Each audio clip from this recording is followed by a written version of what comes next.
ঘটনাগুলো যেগুলো বলবো তার মধ্যে একটা আছে একটা সায়েন্স কলেজের ঘটনা, একটা বলবো আমাদের বেস্ট বেস্ট বেস্ট ইনভেস্টিগেশনের ঘটনা, যেটা এর আগে আমি সেইভাবে কাউকে বলিনি। বাড়ির বন্ধু বান্ধবরা জানে, কিন্তু সেইভাবে বলিনি।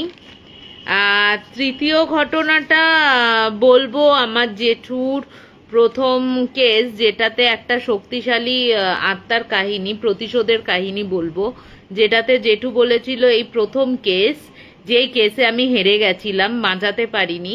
তা এই তিনটে ঘটনা বলি, তারপরে তুমি আরো যদি হয়তো সময় হয়তো বলবো। তা প্রথম ঘটনাটা বলি আমি, হায়দ্রাবাদের একটা ঘটনা। হায়দ্রাবাদে আমার এক দিদির বন্ধু ওখানে তোমার জব করতো হায়দ্রাবাদে, মানে ইয়ে করে ইঞ্জিনিয়ারিং পাস করে হায়দ্রাবাদে জব করতো। তা ওখানে ও যেখানে থাকতো ওদের অফিস থেকে না একটা হাইওয়ে আছে, ওই খৈরাতাবাদ সায়েন্স কলেজ বলে, হ্যাঁ। তা ওর ওপর দিয়ে না ওকে যাতায়াত করতে হতো, খৈরাতাবাদেই থাকতো ও বেসিক্যালি।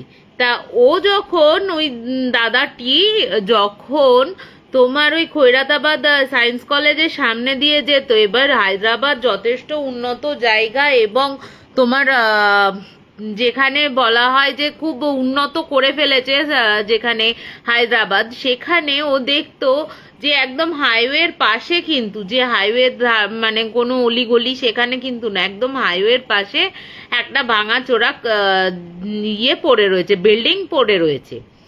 তা এবার দাদার না অনেকদিন যেতে যেতে ওই দাদাটির খুব সন্দেহ হয় মনে, মানে একটা জিজ্ঞাসাবাদ থেকে যায় যে এত মানে হায়দ্রাবাদ সিটি এত উন্নত করেছে, এত কিছু করেছে, কিন্তু এই একটা প্রপার জায়গা যেখানে হাইওয়ে রয়েছে, অন্যদিকে বিল্ডিং রয়েছে, সেই জায়গায় এরকম ভাঙাচোরা একটা বিল্ডিং কেন, কিসের জন্য পড়ে রয়েছে, বা সরকারি বা কেন এর উদ্যোগ নেয়নি, ভেঙে বা অন্য কিছু তো করা যেতেই পারতো একটা প্রপার জায়গায় যেখানে।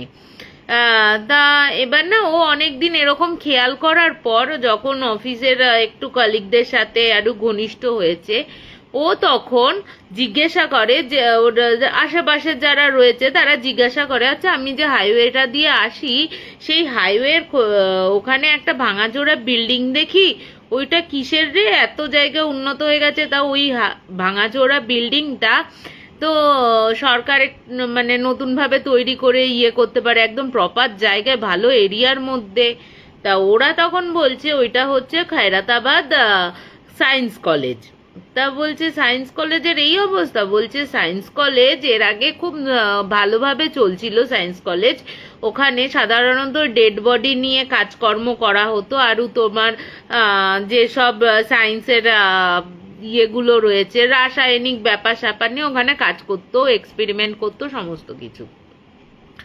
তা একদিন এরকম করতে করতে যারা একটু পুরনো তারা বলছে এরকম একদিন করতে করতে তোর যখন স্টুডেন্টরা ক্লাস করছে আরো যারা ডাক্তাররা আছে ভেতরে, সেই সময় বিল্ডিং এর একটা অংশ ভেঙে পড়ে এবং ভেঙে পড়ে বহুজন মারা যায় ওখানে, এবং বহুজন বলতে বোধহয় 10-12 জন বা এরকম কিছু একজন মারা যায়, ওখানে মারা যায় আর কি, ঠিক আছে। বহুজন বলবো না 10-12 জন বলবো, ও অতটা বলেনি, আমাকে বলেছে বহুজন মারা যায়, বহুজন মারা যায়। এবং ওই জায়গাটা না তখন ওই জায়গাটা যে সায়েন্স কলেজটা ছিল ওই কলেজের কর্তৃপক্ষ ওইখানে ওই অবস্থাতেই যে ডেড বডিগুলো ছিল, রাসায়নিক জিনিসপত্র ছিল ওখানে ওই অবস্থাতে রেখেই ওরা পাত্তারি গুটিয়ে অন্য জায়গায় কলেজ করে, ঠিক আছে, অন্য জায়গায় শিফট করে নেয় কলেজটিকে। তা এবার কি হয়েছে, এবার বলছে যে এবার কলেজে তো বিভিন্ন রাসায়নিক রয়েছে, যদি চুরি চামারি হয়, ওই চুরি চামারি যাতে না হয় সেই কারণে তোমার করেছে কি ওখানে 2জন সিকিউরিটি গার্ডের বন্দোবস্ত করেছে। এছাড়া অনেক সময় ভাঙা জায়গায় পড়ে থাকতে থাকতে দেখবে যে ওখানে না অনেক সময় নেশারুদের আড্ডা হয়ে যায়, অনেক সময় বাজে কাজকর্মে লিপ্ত মানুষজন আড্ডা বসায়, যাতে ওই কলেজটার মধ্যে ওরকম কিছু না হয় সেজন্য কলেজ কর্তৃপক্ষ কিন্তু তোমার ওখানে করে সিকিউরিটি গার্ড বসায়। তা এবার সিকিউরিটি গার্ড দুজন রয়েছে, যে একজন ছিল তার মুখ থেকেই মানে ছড়িয়েছে আর কি ঘটনাটা। সে বলছে একদিন আমরা ওখানে বিভিন্নভাবে কান্নার আওয়াজ পাচ্ছি, হ্যাঁ, হাঁটা চলার আওয়াজ পাচ্ছি, দৌড়াদৌড়ির আওয়াজ পাচ্ছি, এরকম আওয়াজ পাচ্ছি, কিন্তু বেশ খানিকটা রাত হয়ে গেল। প্রথমে আমরা না বেশ কয়েকদিন ধরে, যখন প্রথম থেকে আমরা নাইট গার্ডের কাজ করছি, তখন থেকে আওয়াজ পাচ্ছি এরকম। কিন্তু যেদিন ঘটনাটা ঘটে সেই দিন বলছে তোমার ওই যে প্রথম সিকিউরিটি গার্ডটা ছিল, সেই সিকিউরিটি গার্ডরা বলছে, মানে তিনি বলছেন আর কি, যে ভেতর থেকে না ক্রমাগত একটা মেয়ের কান্নার আওয়াজ ভেসে আসছিল। এবার ওরা বলছে যেহেতু সামনের দিকে ওরা গার্ড দিচ্ছে, পেছনের দিকে ওরা যেতে পারছে না, পেছনের দিক থেকে কি কেউ ঢুকে পড়লো? তা এই করেও তখন যে দুজন ছিল তার মধ্যে একজন গার্ড বলে, তুই সামনেটা দেখ, আমি পেছনের দিকে যাচ্ছি বা বিল্ডিং এর ভেতরে যাচ্ছি, গিয়ে দেখছি যদি কিছু যদি হয়, কোনো মেয়ের সর্বনাশ হতে তো আমরা দেখতে পারি না, এরকম যদি কোনো বদমাশ থাকে। তাই এই বলে ওই যে সেকেন্ড ভদ্রলোক সিকিউরিটি গার্ডটি ছিলেন, সেই সিকিউরিটি গার্ডটি উনি চলে যান হচ্ছে ভেতরে, বিল্ডিং এর ভেতরে, ঠিক আছে। এবার বিল্ডিং এর ভেতরে গেছে, বিল্ডিং এর ভেতরে গিয়ে উনি টর্চ মেরেছেন, বাইরে থেকে সেটা দেখা গেছে, ঠিক আছে। কিন্তু বেশ খানিকক্ষণ হয়ে গেছে, অনেকক্ষণ হয়ে গেছে, উনি কিন্তু ভেতর থেকে বাইরে আসছেন না। এবার ওই যে প্রথম যিনি ছিলেন তিনিও কিন্তু খুব একটা সাহস করতে পারছেন না যে তোমার ওইখানে গিয়ে ভেতরে গিয়ে দেখবে যে ওর কি হয়েছে। ও তখন ভোরের অপেক্ষা করে, ঠিক আছে, ভোরের অপেক্ষা করার পরই উনি কলেজ কর্তৃপক্ষকে জানান এবং সঙ্গে সঙ্গে পুলিশেও কল করেন। পুলিশে কল করে বলেন যে এরকম ব্যাপার, একজন আমাদের সিকিউরিটি গার্ড ওখানে গেছেন কিন্তু বাইরে আসছেন না, আমিও যেতে পারছি না ভয়ে। এবার পুলিশ আসে যথারীতি, পুলিশ আসার পর ভেতরে যায়, ভেতরে গিয়ে প্রথমটা পুরো খালি, কিছু নেই, ভাঙাচোরা অবস্থায়। ওনারা যখন দ্বিতীয় তলায় যায়, দ্বিতীয় তলায় গিয়ে ওনারা দেখেন যে তোমার একদম সিঁড়ি থেকে একটু ওপরে ওই সিকিউরিটি গার্ডের বডি পড়ে রয়েছে এবং চোখগুলো বড় বড় অবস্থায় খোলা, উনি হাতের টর্চটা পড়ে রয়েছে জ্বালানো অবস্থায় এবং হাঁটা রয়েছে এবং ওপরের দিকে উনি যেন কিছু ভয় পেয়ে তাকিয়ে রয়েছেন সিলিং এর দিকে, এরকম অবস্থায় ওনার বডি পাওয়া যায়। কিন্তু ভেতরে যে কি হয়েছিল বা কি দেখে উনি ভয় পেয়েছিলেন বা কি অবস্থাতে ওনার হার্ট অ্যাটাক হয়ে গেছিল, সেটা কিন্তু আজও কেউ জানে না। কি দেখেছিলেন আজও সেটা অজানা থেকে গেছে। তা এরপরে আরো কয়েকজন, তো দুজনের বদলে আরো কয়েকজনকে সিকিউরিটি গার্ডকে দেওয়া হয় কলেজ কর্তৃপক্ষ থেকে এবং বলে দেওয়া হয় যে রাতের বেলা যেন তারা আর না আসে, ঠিক আছে। রাতের বেলা ভেতরে যাই আওয়াজ হয়ে যাক না কেন, যাই হয়ে যাক না কেন, ভেতরে যাওয়ার আর কোনো প্রয়োজন নেই তোমাদের কোনো বাইরে তোমরা থাকবে, বাইরে তোমরা নিরাপদেই থাকবে। ওরা কিন্তু দেখতো যে ছায়া ঘুরে বেড়াচ্ছে, হাঁটা চলার আওয়াজ, দৌড়াদৌড়ির আওয়াজ, কখনো কান্নার আওয়াজ, ওরা কিন্তু প্রত্যক্ষ করতো, ঠিক আছে। এই সব কথা শোনার পর আমার যে দিদির বন্ধু আর কি, দাদা, সেই দাদাটি কিন্তু এইসব বিশ্বাস করতো না। ও একদম নাস্তিক, না ভগবানকে বিশ্বাস করতো না শয়তান বা ভূত প্রেতকে বিশ্বাস করতো, ও পুরো নাস্তিক। তা ও একদিন বলে এই অবস্থা, বা বেশ ভালো, তো এরকম দেখা যায় নাকি? বলছে হ্যাঁ অবশ্যই দেখা যায়, কেন দেখা যাবে না, সবাই দেখতে পায় ওখানে গেলে। তা বলছে সবাই দেখতে পায়? বলছে হ্যাঁ সবাই দেখতে পায়। তা ওরা বেশ কয়েকজন মিলে ঠিক করে যে ওই খৈরাতাবাদ সায়েন্স কলেজে ওনারা যাবেন।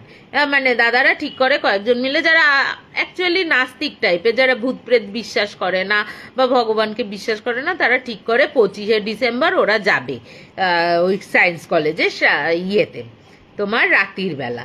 তা ওদের যারা এই ঘটনাগুলো জানতো বা বলতো, সরি, তারা কিন্তু বারণ করেছিল যে বেকার বেকার কেন তোরা যাচ্ছিস, ওখানে যেতে হবে না, ওখানে এরকম শোনা যায়, বেকার কেন এইসবে জড়াচ্ছিস, যদি কিছু হয়ে যায়, বাড়ি থেকে এত দূরে আছিস তোরা, এই অবস্থায় বলে।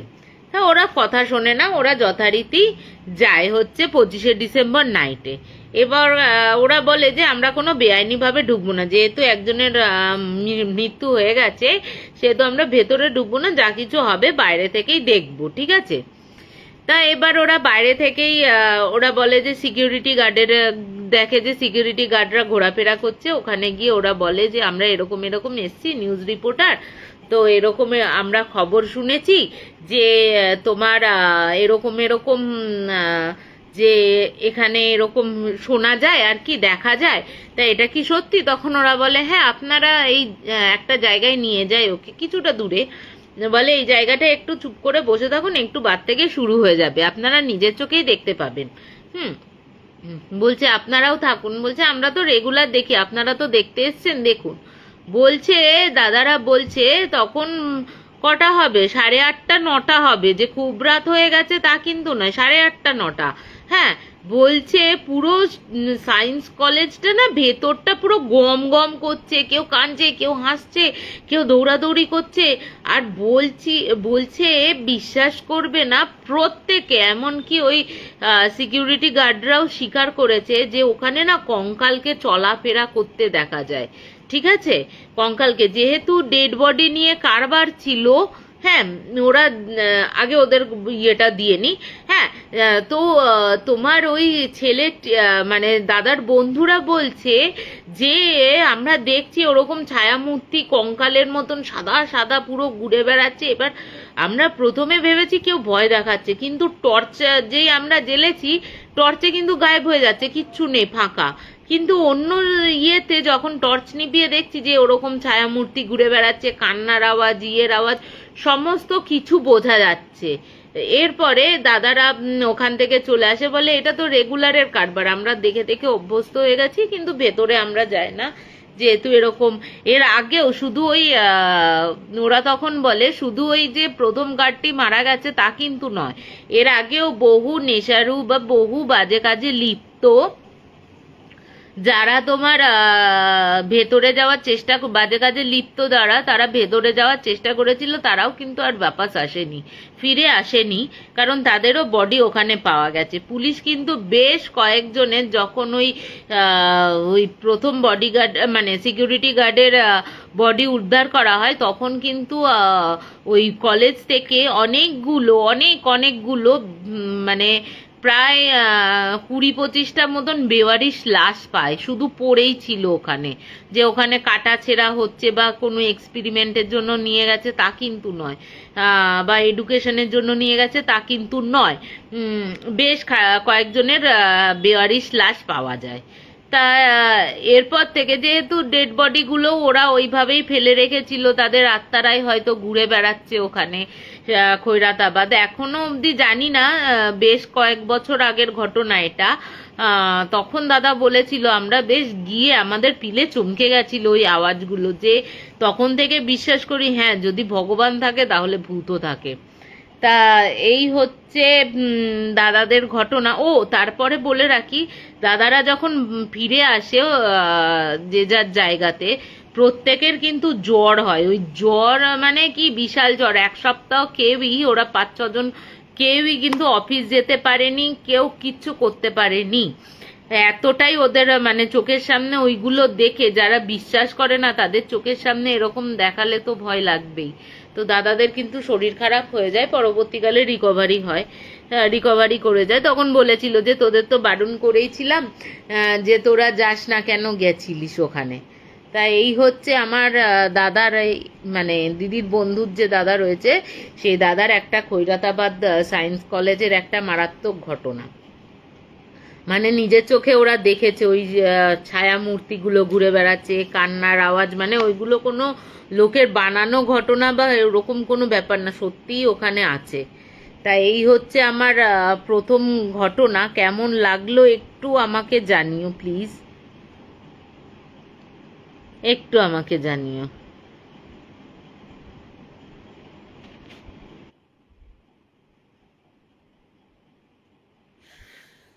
তা আমি একটু সেকেন্ড ঘটনায় যাই। সেকেন্ড ঘটনাটা হচ্ছে, আচ্ছা বলো কোনটা শুনবে? আমার বেস্ট ঘটনাটা বলি, একটু লম্বা আছে কাহিনীটা। ঠিক আছে, এই ঘটনাটা রাজস্থানের একটা ঘটনা, রাজস্থানের একটা জেলার ঘটনা। ঠিক আছে, আমাদের জীবনের খুব ভালো একটা বেস্ট বেস্ট একটা ইনভেস্টিগেশন, যত ইনভেস্টিগেশন করেছি আর কি, তার মধ্যে আমরা মনে করি এটা আমাদের জীবনের মানে অন্তত আমার জীবনের বেস্ট ইনভেস্টিগেশন। তা ওই রাজস্থানের একটা গ্রামের থেকে আমাদের কাছে খবর আসে, মানে ওখানকার যে প্রধান তার ভাইপো ফোন করে আমাদের জানায় যে এখানে একটা বাড়ি আছে আমাদের গ্রামে, আমরা কয়েকজন বন্ধুরা মিলে এসছি। তা ওই বন্ধুরা মিলে যখন আসি, তখন ওই বাড়িটার মধ্যে তো কান্নার আওয়াজ আমরা পাই, কিন্তু একজনকে আমরা দেখতে পাই যার ঘাটটা পুরো মোচড়ানো, পেছনের দিকে করা, পা গুলো বেঁকানো, সে আমাদের এরকম এরকম করে ডাকছে। হুম, সে আমাকে এরকম এরকম করে ডাকছে, আমরা ওই দেখে ভয়ে পালিয়ে আসি। তা আপনারা যদি আসেন তাহলে একটু ভালো হয়। তা এবার আমরা ফোনে কন্ট্যাক্ট করি ওনাদের সাথে। কন্ট্যাক্ট করার পর আমরা বলি যে কন্ট্যাক্ট করার পর জিজ্ঞেস করি যে বাড়িটার সম্বন্ধে কি। তখন ওরা বলে এটা তো অনেকটা বড় ঘটনা, আপনারা যদি ইচ্ছুক হন, যদি আসেন, তাহলে আপনারা এখানে এসে আমাদের সাথে ইয়ে করতে পারেন। বাড়িটা কিন্তু আজও ওরকম অবস্থাতেই পড়ে রয়েছে এবং এখনো অবস্থাতে ওই কান্নার আওয়াজ তোমার ওই লোকটাকে দেখা যায়। এবং সত্যি দেখা যায় আশেপাশে যেসব চাষাবাদ করে তারা তো প্রত্যেকেই দেখেছে। হ্যাঁ, এরপর আমরা যাই ওখানে, চারজন, সরি, ছজন মিলে যায়। ছজন মিলে যাই ওখানে। ছজন মিলে যাওয়ার পর আমাদের সন্ধে হয়ে গেছিল। তা আমরা না যেখানে ইনভেস্টিগেশন করতে যাই সেখানে না প্রথমত আমরা কি করি, দিনের বেলাতে ইনভেস্টিগেশনটা করতাম। কারণ প্রথমত কি বলতো, একটা তো আমাদের কাছে পুরো আননোন জায়গা, তারপর দিনের বেলা আমরা যদি না দেখি তাহলে আমরাও মানুষ, আমাদেরও প্রাণের ভয় রয়েছে। হুম, আমরা যে বেরিয়ে আসবো বা কোনো বাজে সিচুয়েশনে পড়লে সেখান থেকে বেরিয়ে আসার পথটা তো আমাদের বের করে রাখতে হবে বা দেখে রাখতে হবে। আমরা যদি একদম অন্ধকারে গিয়ে পড়ি, পুরোটাই তো অন্ধকারের থেকে যাব না।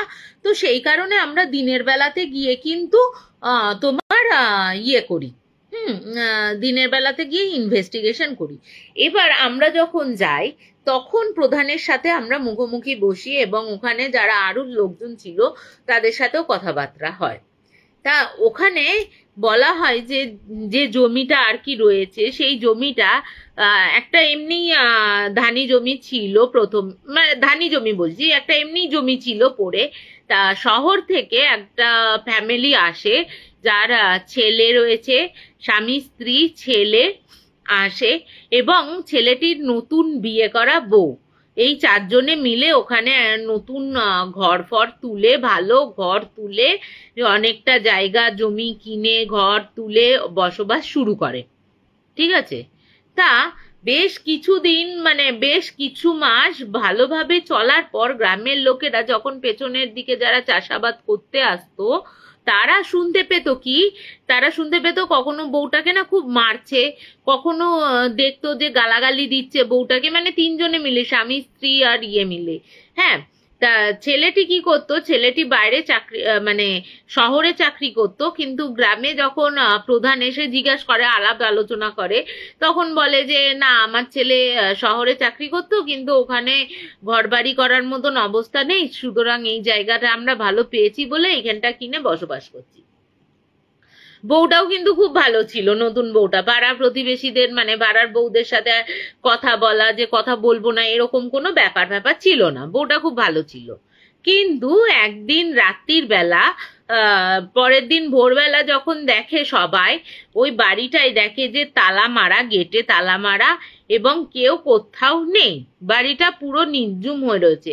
বেশ কিছুদিন যায়, কেউ কিন্তু আর ফিরে আসে না। তারপর থেকেই শুরু হয় ওখানে কান্নার আওয়াজ। হ্যাঁ, কেউ যেন মানে প্রচন্ড কষ্ট হলে কেউ যেন মানে শ্বাস টেনে টেনে কাঁদে না, ওরকম কান্নার আওয়াজ পাওয়া যাচ্ছে।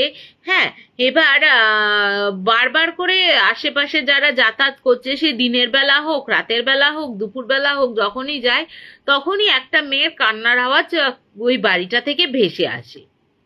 এবার তারা যেতেও পারছে না, কারণ তারা তো তালা মেরে বেরিয়ে গেছে, তাদের নিজস্ব বাড়ি। গ্রামের প্রধানকেও খবর দেয়া হয়, গ্রামের প্রধান এসেও শোনে এরকম ব্যাপার, কিন্তু তারা তো ঢুকতে পারছে না যে তোমার ইয়ে করে ঢুকবে, তালা ভেঙে ঢুকবে, এটা তো অন্যায় না। ও একজনের বাড়ি রয়েছে, সেখানে তোমার কি করে সেখানে তালা ভেঙে ইয়ে করবে? যদি ফিরে আসে তখন তো প্রধানের ওপর ব্লেম দেবে না। এরপরে একবার ওদের ওখানে মানে বেশ কিছু মাস তখন কেটে যায়, তখনও কিন্তু ওরকম কান্নার আওয়াজ ভেসে আসছে, আসছে, কিন্তু কাউকে দেখা যায় না, শুধু ওই টেনে টেনে কান্নার আওয়াজই পাওয়া যাচ্ছে একটা মেয়ে। হ্যাঁ, তা এরপরে যখন ওখানে না মানে এটা বলছি আমি তোমার 2013-র ঘটনা। তা এই ঘটনাটা যখন হয় তখন 2010 সালের ঘটনা বলছি, ঠিক আছে?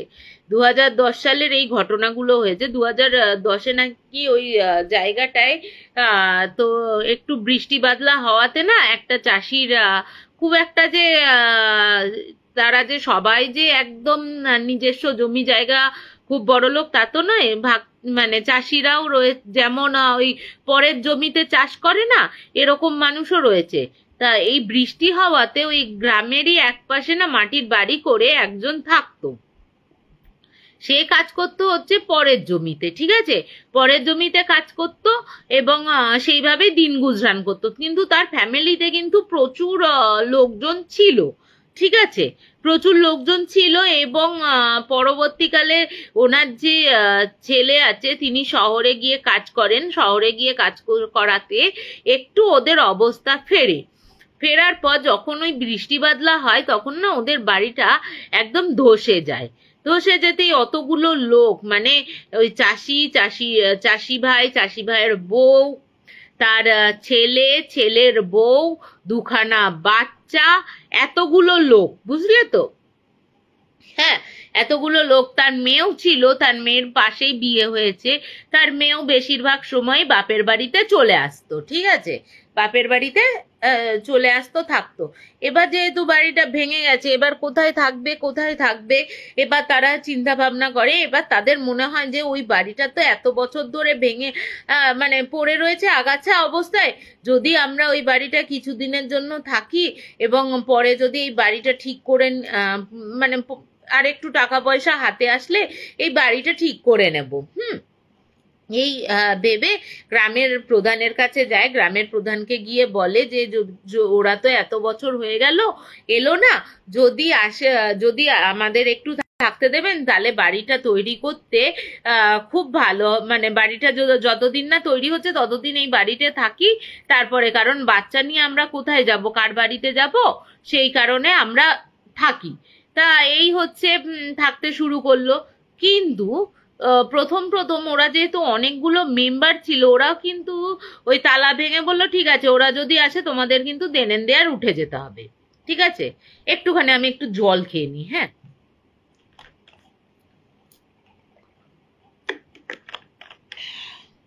থ্যাংক।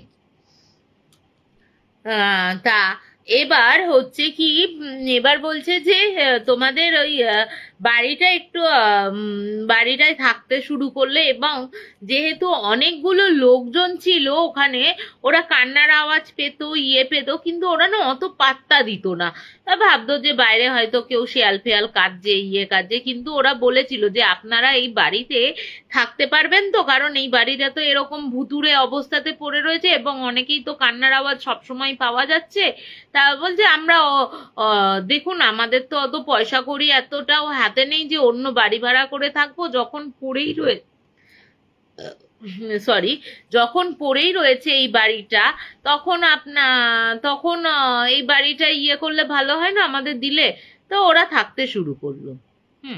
বেশ এক সপ্তাহ খুব ভালোভাবে চললো ওদের। এক সপ্তাহ বাদে ওদের যে প্রথম দুটো ছেলে ছিল, ছেলের বউয়ের ছোট যে বাচ্চাটা, সেই বাচ্চাটা 4 কি 5 বছর বয়স হবে।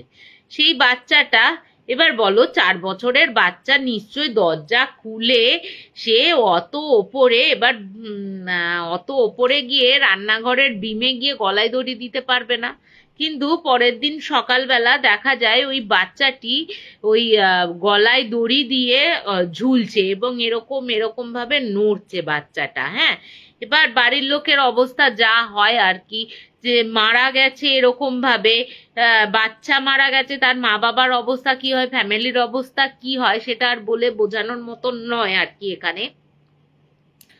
তা এরপরে যখন কাজ ফাজ, বাচ্চাটির কাজ ভালোভাবে মিটে যায়, ওরা কাজকর্ম করে, একদিন হঠাৎ করে শুয়ে রয়েছে, ঠিক আছে, শুয়ে রয়েছে, ভোরবেলা উঠেছে, ভোরবেলা উঠে খোঁজ খোঁজ খোঁজ কি না, তার মাকে পাওয়া যাচ্ছে না, মানে চাষির যে, মানে চাষির যে বউ রয়েছে সেই বউকে খুঁজে পাওয়া যাচ্ছে না। সারা গ্রাম খুঁজে ফেললো, তল্লাটে তল্লাটে, মানে লোকজন একত্র হয়ে খুঁজে ফেললো, কিন্তু তাকে কোথাও পাওয়া গেল না।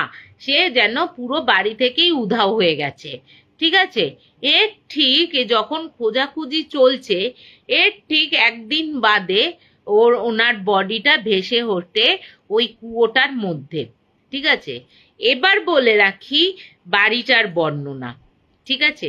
বাড়িটা হচ্ছে একতলা, পাশাপাশি দুটো ঘর, বেশ বড় বড় ঘর, তার পাশে হচ্ছে রান্নাঘর, একটা ঘরের পাশে হচ্ছে রান্নাঘর, বিশাল বড় বাঁধানো উঠোন, উঠোনের এক পাশে হচ্ছে গোয়াল ঘর, মানে যারা ছিলেন আর কি তারা গোয়াল রেখেছিলেন, গোয়াল ঘর, কুয়ো, এবং বেশ খানিকটা দূরে, হ্যাঁ, মানে টয়লেট আর কি, পায়খানা বাথরুম আর কি।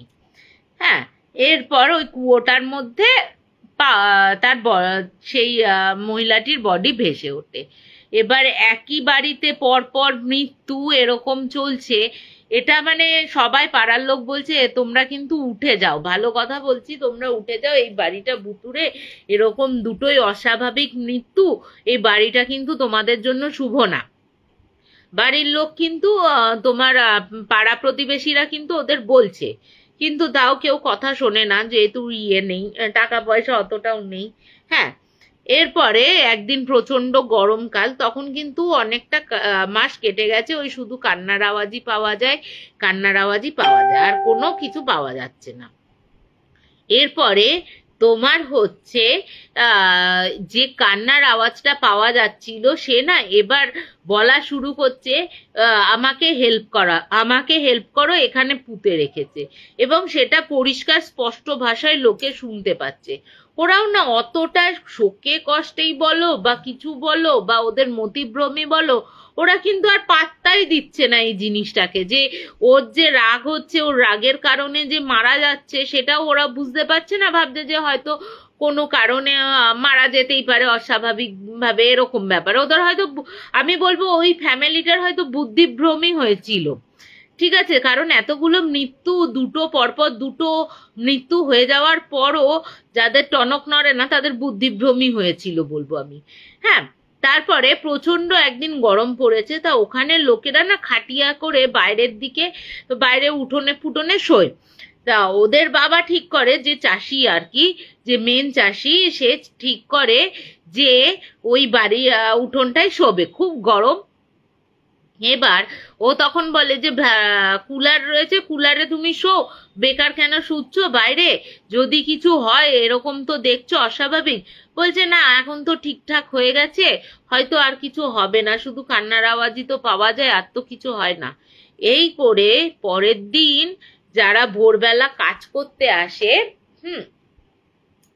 যারা ভোরবেলা চাষাবাদ করতে আসে, সেই ভোরবেলায় যারা এসছে তাদের, মানে ছেলের বউয়ের কিন্তু তখনও ঘুম ভাঙেনি, তারা এসে দেখছে বডিটা খাটিয়ার ওপর শোয়ানো রয়েছে, মাথাটা পুরো পেছনের দিকে করা, হাতগুলো ভাঙা, এরকম করে ভেঙে গেছে, পা গুলোকে মুচড়ে পেছনের দিকে, মানে পায়ের পাতার গোড়ালিটা হচ্ছে সামনের দিকে করানো, পেছনের দিকে পায়ের পাতাটা, চোখগুলো পুরো খোবলানো, মানে চোখগুলো কোটর থেকে পুরো নেই, ঠিক আছে, জিভটা নেই, ঠিক আছে, আর এইখান থেকে পুরো কেউ যেন মাংসটা ছিঁড়ে নিয়েছে, এরকম অবস্থায় ওকে, ওই চাষিকে পাওয়া যায়।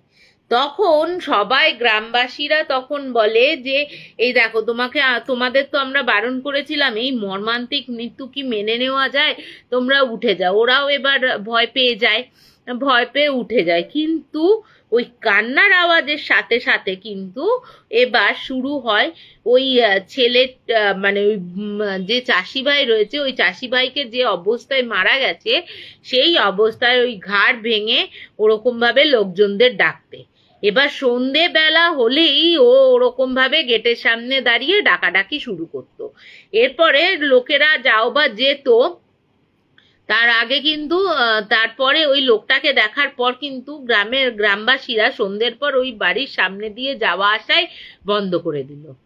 এবার তো আমরা শুনলাম এই ঘটনাটা, শোনার পর আমরা গেলাম বাড়িটাতে তো আগাছা পরিপূর্ণ হয়ে গেছে, ঠিক আছে। দিনের বেলাতেই প্রথমে যাই, প্রথমে ঘরটা মানে ওরা তালা ফালা মারেনি, এমনিই ছিল, ঠিক আছে। আমরা যাই, দরজাটা খুলি, পুরো ধুলোয় ধুলাকার জালে পরিপূর্ণ, মাকড়সার জালে পরিপূর্ণ, হ্যাঁ, এরকম আগাছা জন্মে গেছে, এরকম বাড়িটা দেখতে পাই একটা ঘর। কিন্তু দ্বিতীয় ঘরটায় যেটাই যায়, সেই ঘরটা আমাদের মনে হয় অন্যান্য, ওই যে ঘরটা প্রথম যে ঘরটা দেখেছিলাম, ওই ঘরটার থেকে না এই ঘরটা অনেকটা বেশি পরিষ্কার, ঠিক আছে। কে পরিষ্কার করে জানা নেই, কিন্তু একটা দেয়ালে আমরা কিন্তু যখন ভেতরে ঢুকছি তখনও কিন্তু ওই কান্নার আওয়াজ আমরা শুনতে পাচ্ছি, যে মানে শ্বাস নিতে পারছে না এরকম অবস্থায় যে কান্নার আওয়াজটা পাওয়া যায়, সেরকম কান্নার আওয়াজ আমরা কিন্তু পেয়েছি, ঠিক আছে। এরপরে যে দেয়ালটা থেকে কান্নার, মানে যেটা থেকে শুনে আমাদের মনে হচ্ছিল কোনো একটা এই ঘরটার মানে যে দ্বিতীয় যে ঘরটায় গেছি সেই ঘরের ভেতরে কোনো একটা দেওয়াল থেকে যেন ওই কান্নার আওয়াজটা ভেসে আসছে। তা এবার আমরা যখন চারিদিক দেখছি, দেখার সময় হঠাৎ করে গৌরব আমাদের বলে, আচ্ছা এই দেয়ালটা তোদের দেখে কি মনে হচ্ছে? তা আমরা বলছি দেয়ালটা দেখে আমাদের এটাই মনে হচ্ছে যে একদম নতুন, যে ঘরগুলো দেখে আসছি সেই ঘরগুলোর তুলনায় দেয়ালটা পুরো মনে হচ্ছে নতুন বানানো রয়েছে, কিছু মানে কিছু একটা অ্যাবনর্মাল লাগছে এই দেয়ালটাতে, মনে হচ্ছে নতুন রয়েছে। যা কারণ ওই ঘরগুলো যদি ঝোপ জঙ্গল হয়ে যায়, মাকড়সার সেই তুলনায় এই ঘরটা তো পরিষ্কার এবং দেয়ালটাও নতুন। এবার আমরা কয়েকজন মিলে, এবার সবাই তো এক জায়গায় দাঁড়িয়ে থাকলে হয় না দিনের বেলা, এবার কেউ গেছে রান্নাঘরে, আমি আর গৌরব একটু পেছনের দিকে, আমার যে হাজবেন্ড সে আর আরেকজন, মানে আরো দুটো, মানে দুজন ছেলে একজন মেয়ে, তারা গেছে রান্নাঘরের দিকে। আমি, গৌরব আর একটা ছেলে হচ্ছে ওই ঘরটাতে আমরা দেখছি আর কি, ঠিক আছে। তো আমি সাধারণত আমার বরের সাথে ইনভেস্টিগেশনে যাই, মানে থাকি না, বর আর আমি একসাথে থাকি না, একে তো নর্থ পোল সাউথ পোল, তারপরে তো আরই থাকি না, কারণ উনি আমাকে বিভিন্নভাবে ভয় দেখান, ঠিক আছে। তা সেই কারণে আমি ওর সাথে যাই না, ও আলাদা দলে থাকে, আমি আলাদা দলে থাকি।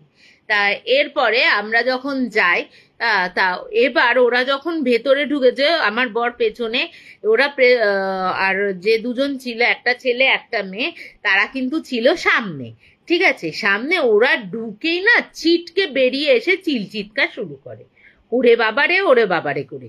এবার আমরা তো ছুটে আসি তিনজনে, এবার আমার বড় বুঝতে পারছে না কি হলো, আমরা জিজ্ঞেস করি কি হলো, তুই এরকম করে চিৎকার করে উঠলি কেন?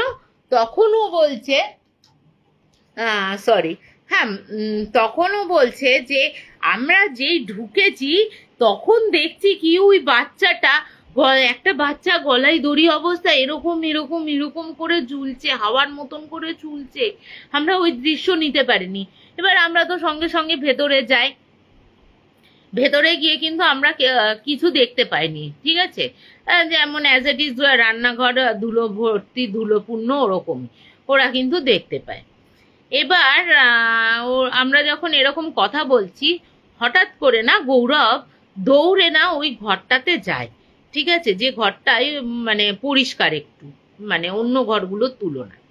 সেই ঘরটাতে গিয়ে ও চিৎকার, ওই দেয়ালটাতে ওর কি মনে হয়েছে আমরা জানি না, হঠাৎ করে ওই যে আমরা ওই ছেলে মেয়ে দুটো আমাদের বললো, ওই ওইগুলো শোনার পরে না ওর কি মনে হলো না হলো আমরা কিছু জানি না, ও দৌড়ে সিধা ঢুকে যায়, ঢুকে গিয়ে না ওই যে দেয়ালটা আছে নতুন যে দেয়ালটা, ওই দেয়ালটার কানে এরকম কান দিয়ে শুনতে থাকে, ঠিক আছে, শুনে বলছে এই দেয়ালটার মধ্যেই কিছু একটা আছে।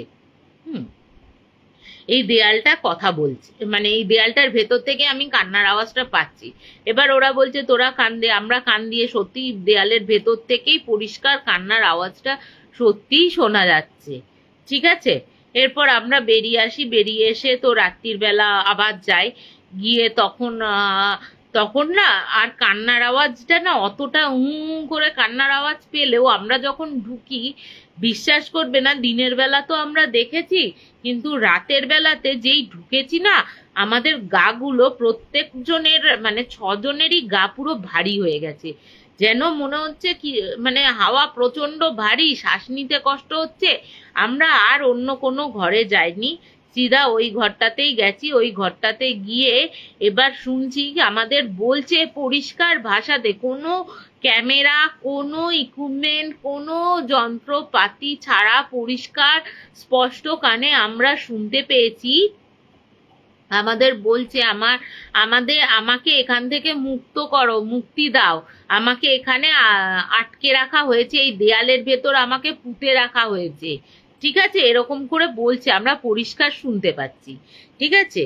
এবার আমরা যখন এরকম পরিষ্কার শুনতে পাচ্ছি, এবার আমরা তো জানি ভেতরে কিছু রয়েছে। এবার দেয়াল ভাঙা, একটা বাড়ির দেয়াল ভাঙা, যেখানে মালিক এখনো জীবিত রয়েছে, সেখানে তো বেআইনি না, সেখানে যদি সত্যি ডেড বডি উদ্ধার হয় সেখানে তো আমাদের পুলিশকে জানাতে হবে, এবার পুলিশও তো বিশ্বাস করবে না। এবার আমরা যখন চলে আসছি, বিশ্বাস করবে না, আমাদের মনে হয়েছে ইনভেস্টিগেশনটা আগে তোমার ওই দেয়াল ভাঙাটার খুব দরকার। ওই দেয়ালটা যদি ভাঙা হয় তাহলে নিশ্চয়ই কিছু না কিছু উদ্ধার করা যাবে, ঠিক আছে, মানে এর রহস্যটাও উদ্ধার করা যাবে। তা এরপর আমরা যখন আর বেশিক্ষণ থাকিনি, বেশিক্ষণ না থাকায় আমরা যখন বেরিয়ে এসেছি গেট থেকে বেশ কিছুটা দূরে, এবার হঠাৎ করে একজন পেছন ঘুরে বলছে ওই দেখ, ওই দেখতে আমরা মানে 5 জনের টার্ন মেরে দেখি পুরো ওই যে চাষিটার কথা আমি বললাম, ওই চাষিটা সামনে বডিটা ডাকছে এরকম করে, এরকম এরকম করেই ডাকছে, কিন্তু মুন্ডুটা এরকম আর পায়ের পাতাটা ঘোরানো, মানে গোড়ালিটা সামনে পেছনে এরকম করে গেটের সামনে থেকে ডাকছে। এই দেখে তো আমরা প্রাণ ভয়ে বেরিয়ে যাই, আমরা আর ঢুকিনি। এরপরে আমরা পুলিশে, যেহেতু গৌরবের সাথে আরো উচ্চপদস্থ পুলিশের অফিসারদের আরো যোগাযোগ ছিল, তাদের হেল্প নিয়ে ওই যে গ্রামের যে জেলা রয়েছে, যেখানে থানাটা রয়েছে, সেই থানার সাথে যোগাযোগ করি। প্রথমে ওরা তো বিশ্বাস করতেই চায়নি যে এরকম হয় নাকি, এরকম আবার দেয়াল কথা বলে, দেয়ালে এরকম হয় নাকি, কিন্তু পরবর্তীকালে যখন ওই অফিসারদের সংস্পর্শে এসে ওরাও রাজি হয়, ওরাও যায়, গিয়ে কিন্তু ওরা কিন্তু মানে যে পুলিশ অফিসারটি থানার ছিল, হ্যাঁ, তিনি কিন্তু বলেন আমি এই প্রথম অভিজ্ঞতা করলাম যে সত্যি এখানে মৃত মানুষ কথা বলে। কারণ দেয়ালটা যখন ভাঙা হয়, দুটো দেয়ালের মাঝখানে একটা বডি শোয়ানো রয়েছে একটুখানি জায়গায়, মানে কুঁকড়ে শোয়ানো রয়েছে বডিটাকে, তার ঘাগরা রয়েছে, রাজস্থানী যে ড্রেসগুলো হয় সেই ড্রেসগুলো রয়েছে, ঠিক আছে, হাতে চুড়ি পুড়ি রয়েছে, বোঝা যাচ্ছে ওইটা পুরো একটা মহিলার দেহ, ঠিক আছে। ওই বডিটা তো নিয়ে যাওয়া হয়, পোস্টমর্টম করা হয়, কি করবে, পুরো কঙ্কালকে আর কঙ্কালকে আর কি করবে, ঠিক আছে। কিন্তু তার বাড়ির লোকেদের কিন্তু কে এই মেয়েটি কার বাড়ির, তারা কিন্তু আর কোনোদিন যোগাযোগও করেনি বা কোনো মিসিং ডায়েরিও করেনি, তা কিছুই করেনি। মাম্মা রেখে দাও এবার। হ্যাঁ, এরপরে তোমার আমরা যখন ওই বডিটা উদ্ধার হওয়ার পর কান্নার আওয়াজ কিন্তু বন্ধ হয়ে যায়, ঠিক আছে, কান্নার আওয়াজ বন্ধ হয়ে যায়, কিন্তু ওই লোকটাকে কিন্তু দেখা যেত, বাচ্চাটিকে কিন্তু দেখা যেত না বা ওই মহিলাটিকেও দেখা যেত না, কিন্তু ওই বাড়িটায় কিন্তু ওই চাষিকে দেখাই যেতে থাকলো। এবার যে যখন ওই বডিটা উদ্ধার হয়ে যেত, ওই মহিলার কান্নার আওয়াজ পুরোপুরি বন্ধ হয়ে গেল। ঠিক আছে, তারা আমাদের ফোন করে জানালো যে কান্নার আওয়াজ বন্ধ হয়ে গেছে, কিন্তু ওই ভদ্রলোকটিকে সন্ধ্যের বেলাতে দেখা যায়। কিন্তু আমরা তো আর কোনো মুক্তির উপায় বলে দিতে পারবো না, আমরা তো আর ইনভেস্টিগেশন করতে যেতে পারি, কিন্তু ওখানে তোমার বলে দিতে পারি ওখানে নেগেটিভিটি রয়েছে বা ওখানে কোনো প্রেতাত্মার বাস রয়েছে কিনা সেটা বলে দিতে পারি, কিন্তু প্রেতাত্মার হাত থেকে মুক্তের উপায় তো আমরা বলে দিতে পারি না। সেটা তান্ত্রিক গুণিন যারা রয়েছে, আরো উচ্চপদ মানে আরো উচ্চ যারা মার্গে বসবাস করে সাধু সন্তরা, তারা করতে পারবে, আমরা করতে পারবো না। তা এরপরে আমরা বসে রয়েছি, বসে কাজে বিভিন্ন কাজে অফিসের ইয়েতে বসে রয়েছি। হঠাৎ করে এবার আমাদের পুরো অফিসটা তো এসি ছিল, তা পুরো অফিসটা এসি, কোথাও কিছু নেই, কোথাও কাঁচ ভাঙার আওয়াজ নেই, কোথাও কিচ্ছু নেই, কিন্তু দেখা যায় যে ওই একটা এত বড় পাথরের মধ্যে একটা কাগজ মোড়ানো অবস্থায় একটা ঢিল এসে আমাদের ওখানটা পড়ে। এবার আমরা না পুরো চমকে উঠি, জানো তো, আমরা পুরো চমকে উঠে ভাবি যে কিরে বাবা, এটা কি, কোথা থেকে পড়লো, কোথাও তো কাঁচ, একটা এত বড় ইটের টুকরো যদি কাগজ মুড়িয়ে পড়ে সে তো উবে মানে আকাশ থেকে পড়লে ওপরে তো ছাদ রয়েছে, ছাদ থেকে পড়বে না ওইটুকু, ছাদ ফুটো করে, তাহলে ছাদ ফুটো হতো, জানলা দিয়ে কেউ যদি ফেলতো তাহলে ওইটা বোঝা যেত কাঁচ ভাঙা পড়ে থাকতো, কিন্তু কোথাও কিছু নেই। এবার আমরা যথারীতি ওই তোমার ওইটা খুঁজি, আমরা যথারীতি ওই তোমার কাগজটা খুলে দেখা যায় যে একটা লেটার রয়েছে, সেই লেটারে একটা ঠিকানা রয়েছে এবং নিচে রয়েছে যিনি তোমরা আপনারা আমাকে মুক্ত করেছেন, আমি হচ্ছে সেই মেয়ে যে মেয়েকে আপনারা দেয়াল থেকে মুক্ত করেছেন, এরকম ভাবে। আর এই হচ্ছে আমার স্বামীর ঠিকানা। এই তার ইয়ে করে এইটুকু 3-4টে লাইন লেখা ছিল, হ্যাঁ, এবং পরিষ্কার হিন্দিতে লেখা ছিল কিন্তু। ঠিক আছে, এবার আমরা কি করি, প্রথমেই তো এগুলো পুলিশকে বলা যায় না যে এরকম গিয়ে অ্যারেস্ট করুন বা তারা এখানে রয়েছে। তা দুটো ছেলে ছদ্মবেশে গিয়ে ওখানে জিজ্ঞেস করে যে সত্যি, ওখানে গিয়ে দেখে ওনার স্বামী জীবিত, শ্বশুর শাশুড়ি জীবিত এবং উনি আবার বিয়ে করেছেন, তা সেই পক্ষেরও আবার 3খানা ছেলে মেয়ে রয়েছে। এরপরে ওই কাগজটা নিয়ে আমরা আবার থানাতে জানাই, পুলিশ স্টেশনে জানাই, পুলিশ স্টেশনকে বলা হয় যে এরকম এরকম রয়েছে, এরকম এরকম ব্যাপার। তারা আবার যায় ওইখানে গিয়ে জিজ্ঞাসাবাদ করে, জিজ্ঞাসাবাদ করার পর ওদের অ্যারেস্ট করা হয়, 3জনকেই অ্যারেস্ট করা হয়। অ্যারেস্ট করার কারণ বউটা তো পরে এসেছিল, বাচ্চাদের 3টে বাচ্চাও পরে এসছে, কিন্তু মেন ছিল বলেই ছিল আমার মৃত্যুর জন্য, ওই চিঠিটাই লেখাই ছিল আমার মৃত্যুর জন্য শ্বশুর শাশুড়ি স্বামী দায়ী, তারাই আমাকে পুঁতে দিয়েছে দেয়ালে। ঠিক আছে, ওই চিঠিতে এরকম 3-4 লাইন করে, 3-4টে কি 5টা লাইন লেখা ছিল। এবার আমরা তো এবার যাই ওখানে গিয়ে, এবার পুলিশদের বলা হয় যে সরি 1 সেকেন্ড, পুলিশদের দেখানো হয় যে এই ঘটনাটা হয়েছে, ওরা গিয়ে জিজ্ঞাসাবাদ করে, অ্যারেস্ট করে, কিন্তু অ্যারেস্ট করার একদিন বাদেই ছেলেটিকে ঘাড় মটকানো অবস্থায় জেলের মধ্যে পাওয়া যায়। এবার কে ঘাড় মটকে দিয়েছে, কি না করেছে কেউ কিন্তু জানে না, কিন্তু এখনো অবধি কেস চলছে ওখানে, বা জানি না কেস ক্লোজ করা হয়েছে কিনা, বলতে পারবো না সেটা, কিন্তু শ্বশুর শাশুড়ির কিন্তু জেল হয়।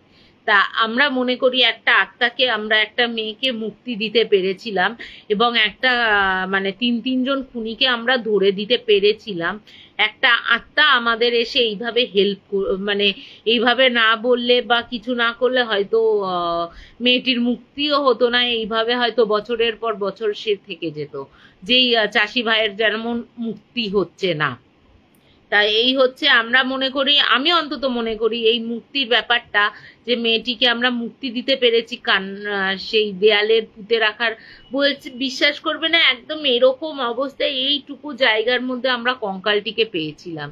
তো এই হচ্ছে আমার দ্বিতীয় ঘটনা, যেটা আমার নিজের চোখে, নিজের কানে, এবং আমরা প্রত্যক্ষ প্রমাণিত, নিজে অন্তত আমি নিজে প্রত্যক্ষ প্রমাণিত। তাই এই হচ্ছে আমার সেকেন্ড ঘটনা। কেমন লাগলো একটু আমাকে জানিও সেকেন্ড ঘটনাটা। আমি থার্ড ঘটনায় চলে যাই, ঠিক আছে? থার্ড ঘটনায় চলে যাই। এটা হচ্ছে আমার জেঠুর ঘটনা। জেঠু বলেছিল, আমি যতগুলো কেস স্টাডি করেছি বা কেস সলভ করেছি, তার মধ্যে এই কেসটা হচ্ছে আমার হেরে যাওয়ার কাহিনী, ঠিক আছে? এবার জেঠু বলছে যে আমি একদিন ইয়েতে করছি, এবং ওনার কাছে একজন মেয়েকে নিয়ে আসে।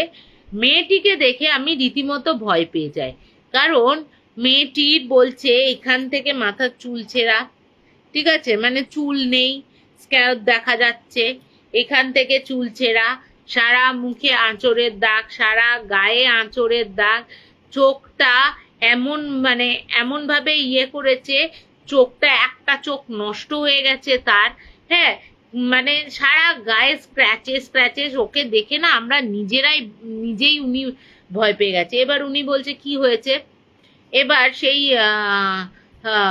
ওকে তো বসানো হলো আসনে। উনি তো প্রথমে মুখ খুলতে চান না, এবং বাড়ির লোকেদের কাছ থেকে জানা হয় যে ওনার সদ্য বিয়ে হয়েছে, কিন্তু বিয়ে হওয়ার পর থেকেই ও দেখছে যে স্বামীর সাথে, মানে স্বামীটি বলছে আমার সাথে কোনো বন্ধুত্বপূর্ণ আচরণও মানে স্বামী স্ত্রীর যে বন্ধনটা থাকে সেই বন্ধনটা তৈরি হয়নি আমাদের। এবং সারা রাত ধরে ও, মানে বিয়ের পর থেকে আমরা দেখছি সারা রাত ধরে ও নিজের চুল ছেড়ে নিজের হাতে স্ক্র্যাচ মারে। এবার কোনো কিছু যদি ছুঁচলো পায়, সেই ছুঁচলো দিয়ে একদিন বলছে আমার ভাইজির পেন্সিল ছিল, ওই পেন্সিল দিয়ে নিজের চোখে এরকম করে ঘোচাতে রক্তারক্তি কাণ্ড, এবং চোখটাই পুরো নষ্ট হয়ে যায়। এরপর ওই মেয়েটিকে বসানো হয়। বসানোর পর মেয়েটিকে বলা হয় তুই কে, তুই কে? তখন বলছে আমি যেই হই না কেন, আমি একে না নিয়ে যাব না, ঠিক আছে? আমার পুরো কাহিনী তোমাকে শুনতে হবে, এবং তুমি যদি আমাকে তুই যদি আমাকে বের করার চেষ্টা করিস, বের তো তুই করতে পারবি না, আমি যখনই বের হব তখনই মারা যাবে, ঠিক আছে? এর ভেতরটা মানে এর ভেতরে আমি এমন ভাবেই রয়েছি, একে না মেরে আমার কোনো শান্তি নেই। এবার ও তখন বলছে কি কেন, একে ধরেছিসটা কেন, কিসের জন্য? এ তখন বলতে শুরু করে, তাহলে আমার কাহিনীটা শুনুন। আমার যখন 1 বছর বয়স, আমার তখন মা মারা যায়, এবং বাবা বিয়ে করবে না বলেই ঠিক করেছিল, কিন্তু পরিবারের চাপে দ্বিতীয় মাকে নিয়ে আসে আমার সৎমা, যিনি সেই সৎমা আমার প্রথম দিকে খুব ভালোবাসলেও যখন এই মেয়েটি হয়, এই মেয়েটি হচ্ছে সৎমায়ের মেয়ে, ওই সৎমায়ের মেয়ে আসাতে ও কিন্তু আমার ওপর অত্যাচারটা বাড়িয়ে দেয়। আমি যখন ক্লাস 8-এ পড়ছি আর কি, ঠিক আছে, আমি যখন ক্লাস 8-এ পড়ছি, এই বোন তখন হয়, ঠিক আছে? এই বোন হওয়ার পর থেকেই আমার ওপর নানা রকম অত্যাচার শুরু হয়ে যায়। কিরকম অত্যাচার শুরু হয়, যে আমাকে খাওয়া দাওয়া বন্ধ করে দেওয়া, আমাকে দিয়ে ঘরের সমস্ত কাজ করানো, আমাকে দিয়ে বাসন মাজানো, এবং ভোরবেলা থেকে রাত অবধি বিভিন্ন কাজে লিপ্ত করে দেওয়া, পড়াশোনা করতে না দেওয়া, যদি কিছু ভুল ত্রুটি হয়ে যায় মারের পর মার দেওয়া আমাকে, এবং এমন মার মেরেছিল একবার আমার মাথাও ফেটে গেছিল, এবং আমার বাবার কাছে মিথ্যে আমার নামে বদনাম করতো, এবং বাবা আমাকে এসে প্রচন্ড মারতো, বেল্টের বাড়ি মারতো আমাকে। এরপরে আমাকে পড়াশোনা তো ছাড়িয়েই দিল। এরপর একটা বুড়ো পাড়ারই একটা বদমাস ফ্যামিলি, যে ফ্যামিলিটা শুধু গুন্ডাগিরি আর কি করতো, রেপিস্ট, তার ছেলে, এবং তার প্রচুর পয়সা আছে বলে সে প্রশাসনকে কিনে রেখেছিল। এরকম মানুষের সাথে, এরকম ফ্যামিলির ছেলের সাথে আমার বিয়ে হয়। বিয়ের রাত থেকেই আমাকে, মানে বৌভাতের রাত থেকে আমার ওপর অকথ্য অত্যাচার, এবং দিনের পর দিন একটা প্রত্যেক দিন রাতে আমি ছাড়াও নতুন নতুন মেয়েকে তুলে আনতো, এবং তুলে এনে ওরা রেপ করতো। রেপ করে কোনো কোনো মেয়ে যদি ঠিকঠাক থাকতো তাদের ছেড়ে দেয়া হতো, ফেলে দিয়ে আসা হতো। কখনো কখনো মেয়েরা বিরোধ করলে, করলে তাদের খুন করে পাশের যে ওদের যে একটা পুকুর আছে ওই পুকুরে ডাম করে ফেলে দেওয়া হতো। এবার এই দেখে আমি যে প্রতিবাদ করতাম, আমাকে প্রচন্ড মার মারতো, প্রচন্ড মানে এরকম হতো, সিগারেটের ছ্যাঁকা দিত, আমার চুলের মুঠি ধরে মারতো, মাথার দেয়ালে ঠেকে দিত, মানে যত রকম অত্যাচার করা যায় আমাকে করতো মেয়েগুলোর যদি প্রতিবাদ করতাম। একদিন আমার বরের সাথে আমার প্রচন্ড ঝামেলা হচ্ছে, এবং সে রাগের চোটে বাইরে বেরিয়ে যায়। আমি তখন রাগের চোটে যখন বাইরে বেরিয়ে যায়, আমি তখন গিয়ে আমার শ্বশুর শাশুড়ি দেওর ননদদের বলি গিয়ে যে এরকম এরকম ব্যাপার।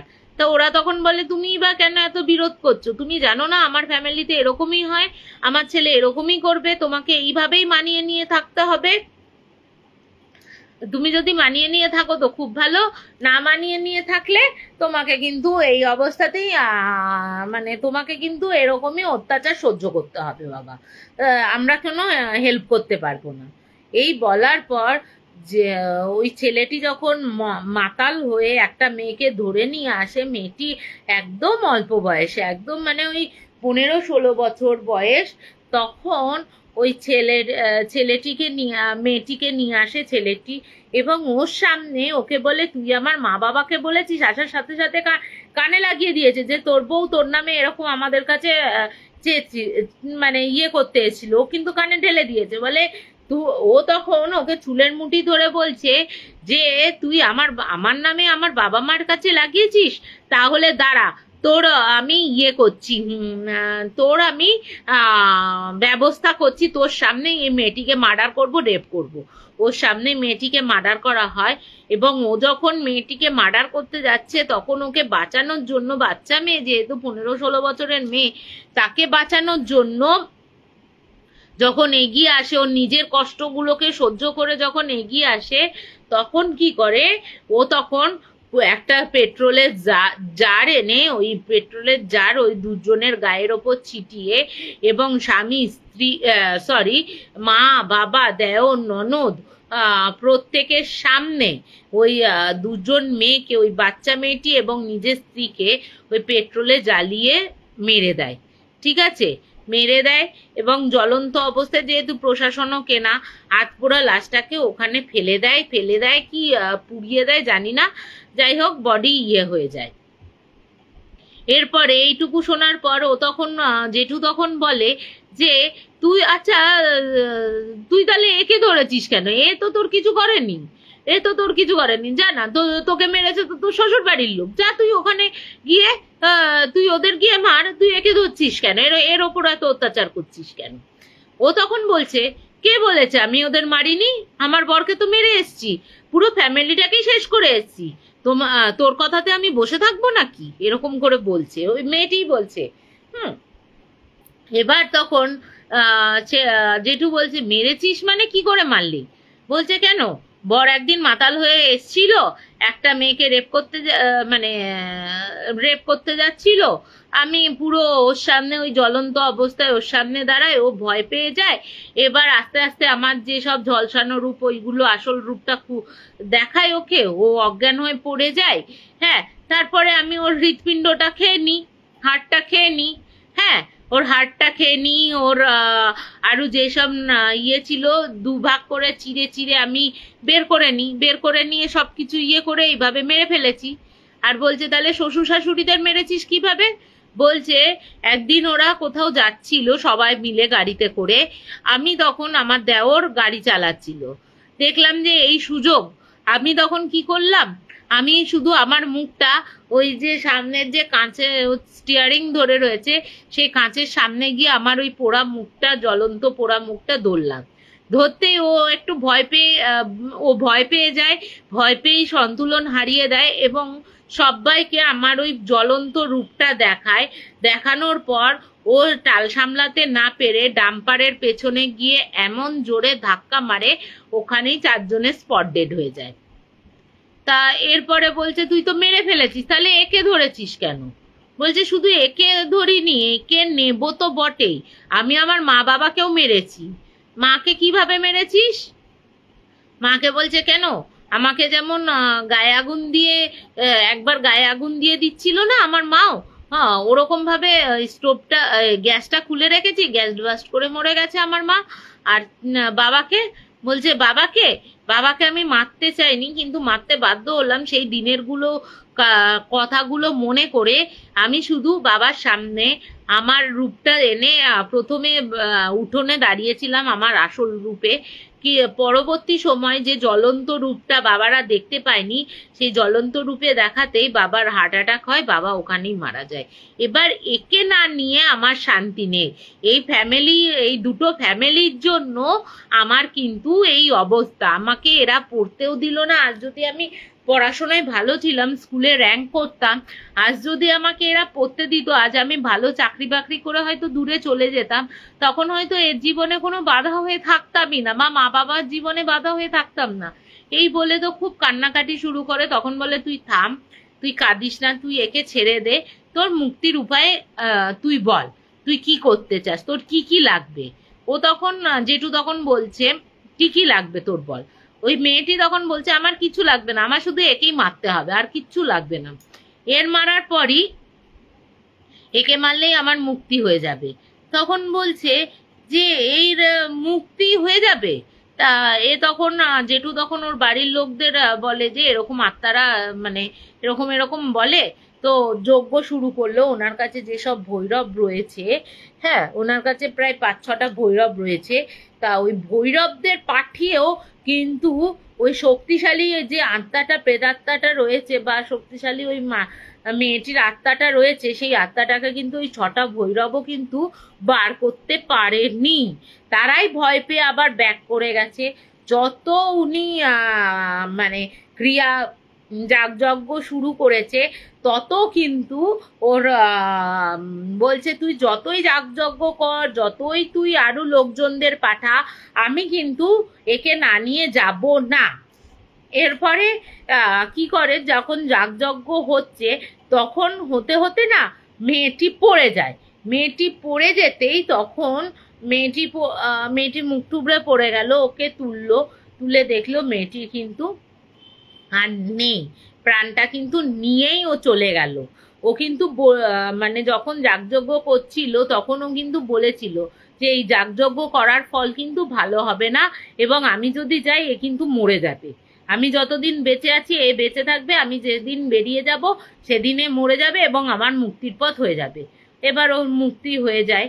এই বলে যে জেঠু বলছে যে এই একটা কাহিনী আমার জীবনে এসেছিল, জাস্ট কয়েক ঘন্টার জন্য আমি ওকে দেখেছিলাম মেয়েটিকে কিন্তু আমি বাঁচাতে পারিনি। ওই আত্মাটি যা বলেছিল তাই কিন্তু করে নিজে মুক্ত হয়ে চলে গেল। আর কিন্তু কাউকে কোনো ডিস্টার্বও কিন্তু করেনি। আমার কোনো যাগযজ্ঞ কাজে লাগেনি, আমার ভৈরবকে পাঠানোও কোনো কাজে হয়নি, আমার কোনো ক্রিয়াই কাজে হয়নি। তা জেঠু বলে এটা আমার হচ্ছে হেরে যাওয়ার একটা কাহিনী, যে যেখানে আমি হেরে গেছি, মেয়েটিকে বাঁচাতে পারলাম না এবং আত্মাটি সেই মেয়েটির আত্মাকে নিয়েই চলে গেল। তা এই হচ্ছে আমার 3rd কাহিনী এবং লাস্ট কাহিনী। কেমন লাগলো আরো জানিও। আমার কাছে আরো খুব ভালো ভালো আরো নতুন এর পরের ঘটনাগুলো রয়েছে, বেশ ইন্টারেস্টিং ঘটনা। ঠিক আছে, এরপরে শনিবারে আমি তোমাদের বলবো। তোমাদের হয়তো আশা করি এই 3টে ঘটনাই তোমাদের ভালো লাগলো। হ্যাঁ, একটু কেমন লাগলো জানিও। ঠিক আছে, তা আজকে আমি এখানেই শেষ করছি। শুভরাত্রি, গুড নাইট, বাই, নমস্কার। Please subscribe to our channel Hana Tales. Comment, share, like, and don't forget to hit the notification bell for more videos.